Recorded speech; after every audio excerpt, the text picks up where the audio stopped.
Ya se encuentra aquí en el estudio con nosotros Andrés Peña, biólogo, quien nos va a hablar de un tema que está en los diarios, en los medios últimamente, que es el de las palomas. Buenas noches, Andrés. Buenas noches, ¿cómo estás, Adriana? Bien, muy bien, gracias. ¿Por qué hay tantas palomas en la ciudad de Buenos Aires, Andrés? Bueno, esto en parte se debe a que es fauna silvestre, con excepción de Columba livia, fauna silvestre que ha sido atrapada por el cemento. Mirá, ahora que me haces esa pregunta, creo que fue Homero Mansi el que escribió que cuando él veía la hierba crecer en el empedrado, el pasto, que era el pasto su expresión, crecer en el empedrado, él entendía que era la pampa que se negaba a morir. Y bueno, lo que ocurre es que hay palomas que son silvestres, la mayoría, y hay una solamente exótica. Si querés brevemente me extiendo un poquitín sobre esto. Sí, por supuesto. Porque a menudo los que se declaran secretamente o públicamente, dependiendo de la sinceridad del momento, enemigos de las palomas son una plaga y son peligrosas, llegan a emplear argumentos que son enteramente falsos. Después brevemente también les digo por qué, y tengo proyectos, he intervenido en proyectos presentados ante la Comisión de Recursos Naturales de la Cámara de Diputados de la Nación, donde se trata a las palomas torcasas de exóticas, peligrosas para los ecosistemas silvestres y también para los humanos. Disparates, ¿no? Sí. Mira, brevemente, en el sur de Sudamérica hay no menos de 24 especies de palomas, no menos de 24 especies. 24. De ellas, solamente una es exótica, es euroasiática, y es Columba livia, ¿sí? Es la paloma más difundida en nuestra ciudad. Todas las demás son palomas silvestres. Hoy se ha señalado como peligrosas, en particular a las torcasas. Más allá de que torcasa es un nombre popular, es un nombre impreciso, las torcasas que se ven aquí en la ciudad son del género Zenaida. Bueno, una es Zenaida auriculata, y la otra, que es más pequeñita, que es la Columbina piqui.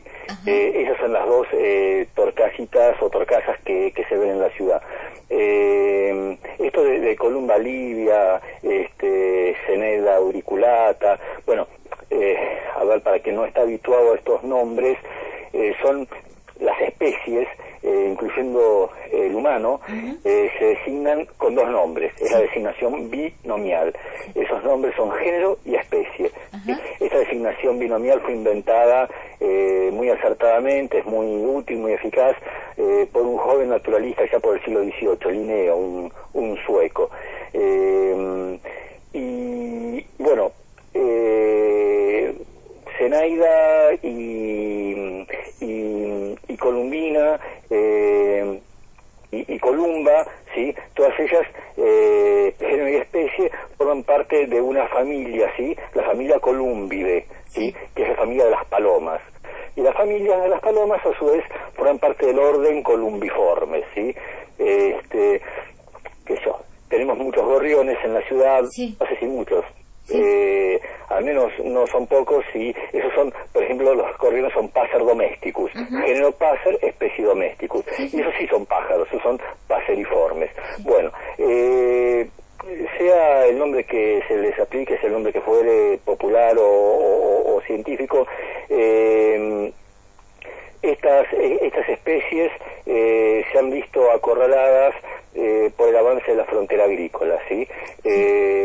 Y como son especies que tienen cierta plasticidad ante los cambios ambientales, sus genes les permitan responder exitosamente dentro de ciertos límites, dentro de ciertos márgenes, bueno, pueden llegar a sobrevivir con éxito en la ciudad, ¿sí? Aunque son propias de zonas periurbanas, zonas rurales y silvestres. Y no sé si son tantas porque todavía no tengo conocimiento de que se haya hecho un censo de palomas. Claro. Simplemente son percepciones. Claro. Que en ocasiones el periodismo sensacionalista las estimula. Yo recuerdo que yo tuve dos intervenciones, una en el 2006 y otra hace 2 años, creo yo, que fue en el 2010. En el 2006, con la gripe H1N1, la gripe aviar H1N1, que como el grueso de estas gripes surgen en el sudeste asiático, zonas muy populosas, de alta demografía, donde las aves silvestres están en contacto con las aves de granja, y estas a su vez están en contacto con los humanos. Entonces el virus de la gripe aviar, que es inocuo o genera muy poco daño, muy poco impacto en las aves silvestres, en el humano puede llegar a ser mortal. Y cuando le consultan al ministro de Salud Pública de la época, el ministro de la Nación, el doctor Ginés González García, él responde muy acertadamente que esa gripe no va a llegar a Argentina, ni siquiera llegó a Sudamérica, simplemente porque no se dan las condiciones ecológicas para que llegue.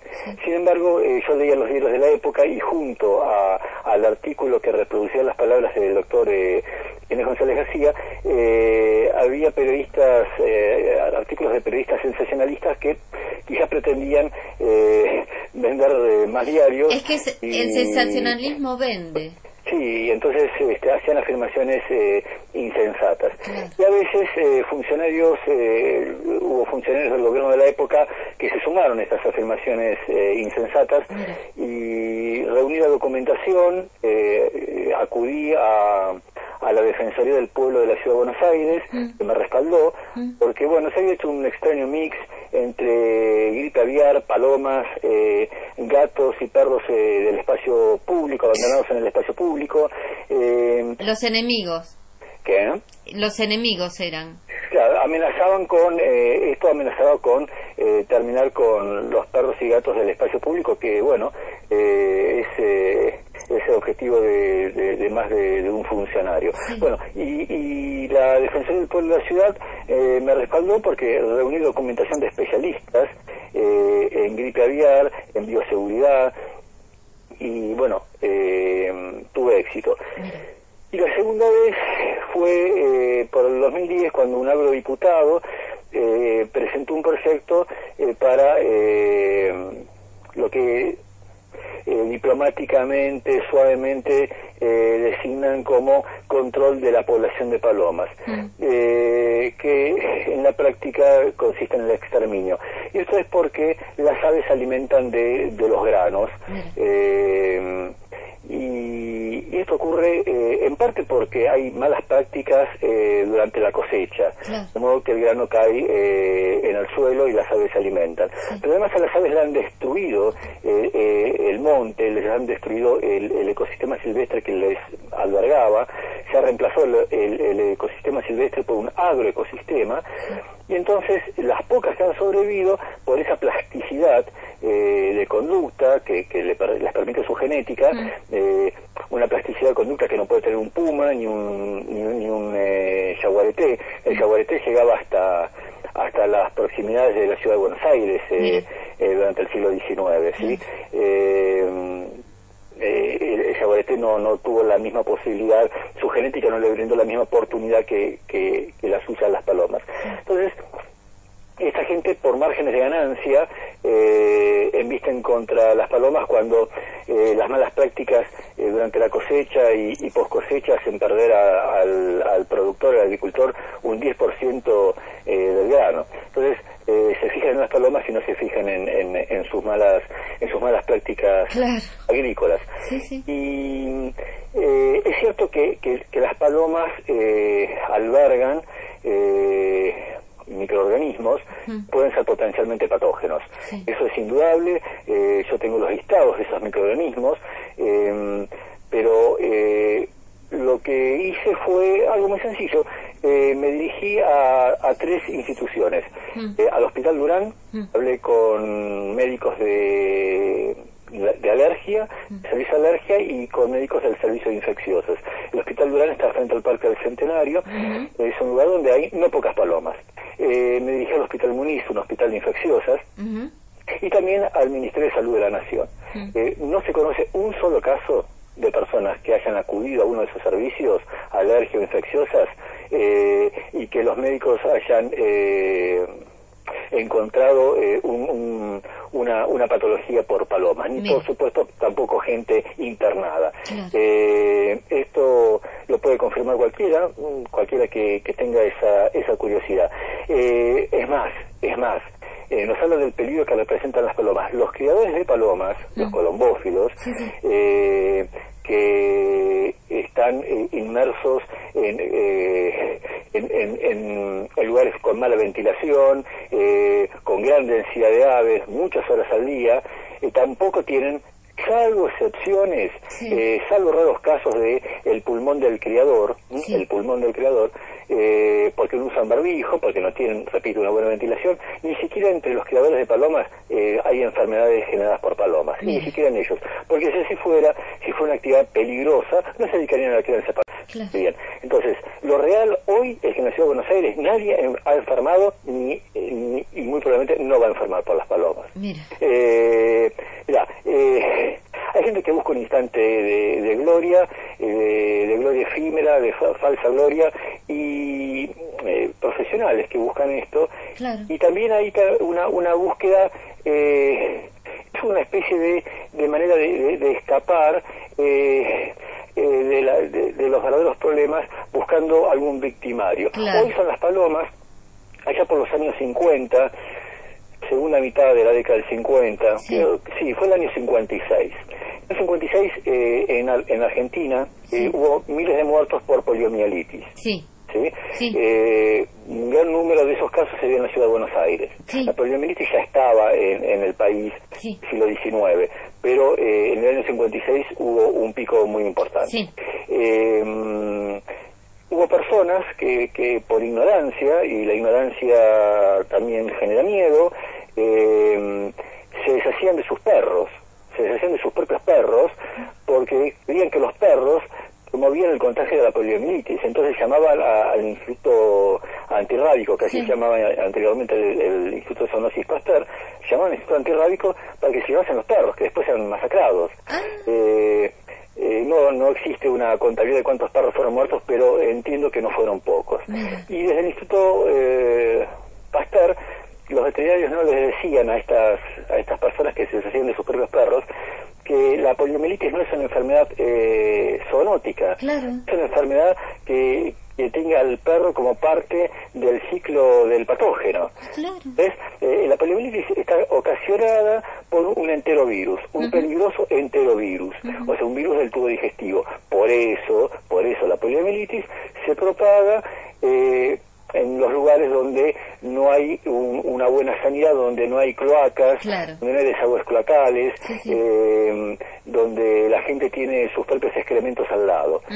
Y justamente cuando crecen las ciudades y las redes cloacales no se desarrollan proporcionalmente, se corre el riesgo de la poliomielitis. Esa es la causa de la poliomielitis, no los perros. Pero es más fácil siempre buscar el chivo expiatorio. Porque hasta los propios perros. Entonces, hoy son las palomas, ayer son los perros. Hoy en la provincia de Santa Cruz ya está designado plaga el guanaco. Hace un par de semanas, 3, la legislatura de la ciudad, la legislatura de la provincia de Santa Cruz declaró el guanaco plaga. Y no se fijan en las ovejas, las pobres ovejas que por millones están en la Patagonia, contra su voluntad, y esas son las que están degradando el pastizal, no el guanaco. Entonces, fue el guanaco, y antes del guanaco fue el zorro gris, el puma siempre, hoy por un puma se paga 800 pesos al cazador, claro. que además después vende el cuero, hace unos pesos más, entonces bueno, salen a cazar pumas. Se van inventando las plagas según convenga. Se inventan las plagas según convenga, porque también es una manera de una falsa resolución de un problema, y falsa, pero al mismo tiempo sencilla, y calma durante un tiempo las expectativas de la gente. Esto de plaga, ¿no? La definición de plaga obviamente es una definición de origen humano, tiene una impronta, por eso tiene una impronta antrópica. Plaga es una población que por sus números o por la modalidad de su ciclo vital daña la salud de los humanos, altera la calidad del hábitat de los humanos, produce daños económicos generalmente en la agricultura. Pero si le quitamos la palabra humano, y si solamente definimos a plaga de una manera más amplia, biocéntrica, no antropocéntrica, o sea, plaga es toda especie que daña la salud de otras especies, altera el hábitat de otras especies, perturbando la calidad de vida e incluso exponiendo a esas especies a la muerte, o daña el ciclo vital de otras especies, pues no hay plaga más peligrosa y más paradojal como ejemplo de plaga que el humano, que a diferencia de las plagas no humanas que tienen limitaciones, por ejemplo plagas de la agricultura o de los bosques, a las que el invierno limita su desarrollo, porque bueno, bajan las temperaturas, se afecta el metabolismo del parásito. El humano es una plaga que no importa qué estación sea, no importa qué altura sea sobre el nivel del mar, daña los ecosistemas, o sea, es la única plaga que vacía de vida los ríos, los océanos. Se arrojan 2.000 millones de toneladas, es atroz el número, 2.000 millones de toneladas por año de desechos en los ríos y en los océanos. Hablamos de plaga, y bueno, cuando yo y cualquiera puede hablar que se arrasan los bosques, me imagino que los humanos son a los bosques como el Sarcoptes scabiei es a la piel, somos la sarna de los bosques, arrasamos los bosques, ¿sí? Entonces, esto de plaga, bueno, debemos mirarnos un poco en el espejo y ver cuál es nuestra conducta, qué efectos nuestra vida tiene sobre otras vidas, ¿no? Es más, creo que somos un ejemplo paradojal de plaga, porque los humanos nos hemos convertido en la única especie que es excluyente de la vida de otras especies. Si uno mira una película de la sabana, ve como los distintos individuos de distintas especies hasta se expulgan mutuamente, hacen lo que se llama protocooperación. Son herbívoros de distintas especies que comparten la sabana pacíficamente. Nosotros somos excluyentes de otras especies. Entonces, digamos, cuando hay afirmaciones, no sabemos si son sensacionalistas, pero ante cualquier afirmación debemos ir a la literatura. ¿Las palomas son un problema? Bueno, bien, vayamos a averiguar a los médicos cuántos casos hay de enfermedades por palomas, y no nos van a decir ninguno. Ya está, ninguno, esa es la estadística, esa es la realidad. Y yo entiendo que las palomas con sus excrementos, mira, ahora me viene un ejemplo, la Plaza San Marcos, allá en Italia, ¿sí? Barcelona, en España, tiene miles de palomas. Se trata de Europa, una densidad poblacional atroz, donde vos tenés la ciudad y al lado de la ciudad tenés ya el campo, no hay una zona de transición, un continente hiperpoblado. Y sin embargo, en Europa no hay, en Italia ni en España, hay enfermedades por palomas. Italia, con 300.000 kilómetros cuadrados, que es la superficie de la provincia de Buenos Aires, tiene 65 millones de habitantes. 65 millones de habitantes, o sea, 50% más que Argentina en una superficie como la provincia de Buenos Aires. Y las palomas de la Plaza San Marcos, en Venecia, no ocasionan ninguna enfermedad a los humanos que están ni en el norte de Italia, ni en el sur de Italia, ni en Austria, ni ni en Suiza, en las inmediaciones del norte de Italia. Entonces, debemos cuidarnos cuando se buscan, cuando se señala a una especie, a una población, a un grupo, se la señala como victimaria, debemos indagar un poco, no debemos confiar no debemos aceptar el principio de autoridad, porque el doctor lo dijo. Bueno, el doctor lo dijo, fantástico, que nos lo demuestre. Claro. Hay algo en ciencias que es el rechazo del principio de autoridad. Toda afirmación que se hace en el campo de las ciencias debe ser expuesta a la comprobación experimental. No vale que, bueno, como obtuve el premio Nobel, deben creer todo lo que yo digo. No. Bueno, vamos a analizarlo, a ver cómo se llegó a esa conclusión, cuáles son las evidencias documentales por las cuales se llegó a esas afirmaciones. Y no existen. Por eso en su momento me dio un apoyo a la Defensoría del Pueblo de la Ciudad de Buenos Aires. Sí. Entonces, no debemos temer a las palomas. Y en cuanto a que las palomas ensucian los halcones o nos ensucian el auto, los llevamos el día anterior al lavauto y se nos cobran 300 pesos. Está bien, yo eso lo entiendo, pero yo hago una pregunta. Estas personas que son tan sensibles por un poquito de caca de paloma en su auto o en el balcón, ¿no son sensibles ante el excremento, la masa de excremento, el inodoro que tenemos junto a la costanera? Ahí va a parar el excremento de 3 millones de personas que están domiciliadas en la Ciudad de Buenos Aires, más otros 3 millones que diariamente se acercan a la ciudad para trabajar o por motivos personales. 6 millones defecando y orinando ahí, en la costanera. Y eso sí que es un terrible problema. De ahí incluso estamos tomando el agua que bebemos, con la que nos bañamos, pero viene de esa caca. Entonces, eso, yo soy agnóstico, pero hay un versículo bíblico que habla de aquellos que cuelan el mosquito y dejan pasar el camello, ¿no? Me sorprende que gente que se molesta ante un poco de caca de paloma no se molesta ante la caca de 6 millones de humanos que están ahí junto en nuestro río, junto a la ciudad. Es muy selectiva esa molestia. De la cuenca Matanza-Riachuelo, que la ACUMAR, la autoridad de Cuenca Matanza-Riachuelo, hace entre poco y nada. Entonces, nuevamente, ponemos el acento en el lunar. Dejamos pasar la verruga. La verruga no nos molesta, pero el lunar sí. Entonces, el excremento de paloma en la ciudad es un lunar frente a todo el excremento y la orina de como una ciudad de 3 millones de habitantes no tiene una planta de tratamiento de efluentes de desechos cloacales.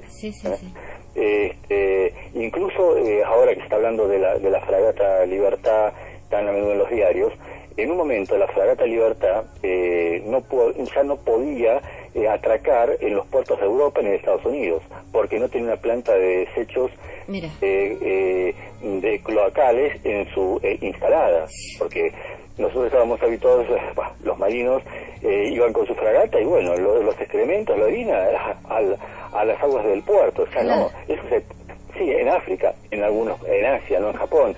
Entonces, debemos ser prudentes con todas estas noticias alarmistas, porque tienen detrás de eso a personas que quieren esa gloria efímera como profesionales, o bien, bueno, quieren aparecer como exitosos periodistas. No hay condiciones para que en la Ciudad de Buenos Aires las palomas generen enfermedades. No hay.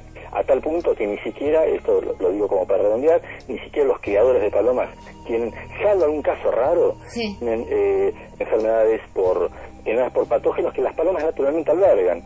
Pero todos nosotros albergamos naturalmente patógenos. Dependerá del estado fisiológico de aquel que nos rodea que pueda o no enfermar. Bueno, Andrés, esto es lo que se me ocurre ante tu pregunta, ¿no? Lo que se va a hacer, lo que ya se está haciendo con las palomas es capturarlas y en algunos barrios y llevarlas a otros barrios menos poblados, Reserva Costanera Sur. Esa es la idea. Yo bueno, celebro que sea una medida tan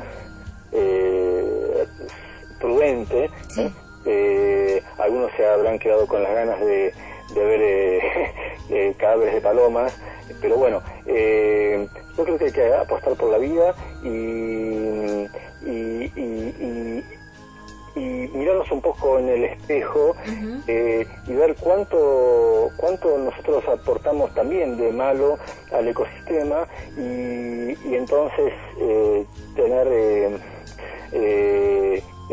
ser más indulgente con criaturas de otras especies, ¿no? Sí, sí.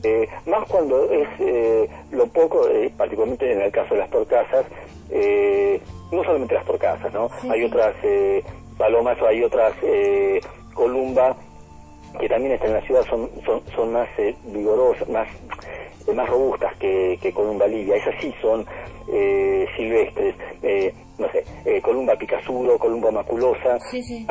palomas robustas, con un plumaje llamativo, ellas también son silvestres, y pensemos que ellas estaban antes que nosotros, o nuestros antepasados llegaron cuanto más lejos en el tiempo, hace 500 años, Claro. están hace miles de años antes, estas eran sus tierras. Nosotros somos la especie invasora, nosotros somos la especie plaga, no las palomas. Y ellos han tenido la suerte de poder adaptarse y no lo han logrado otras especies, pero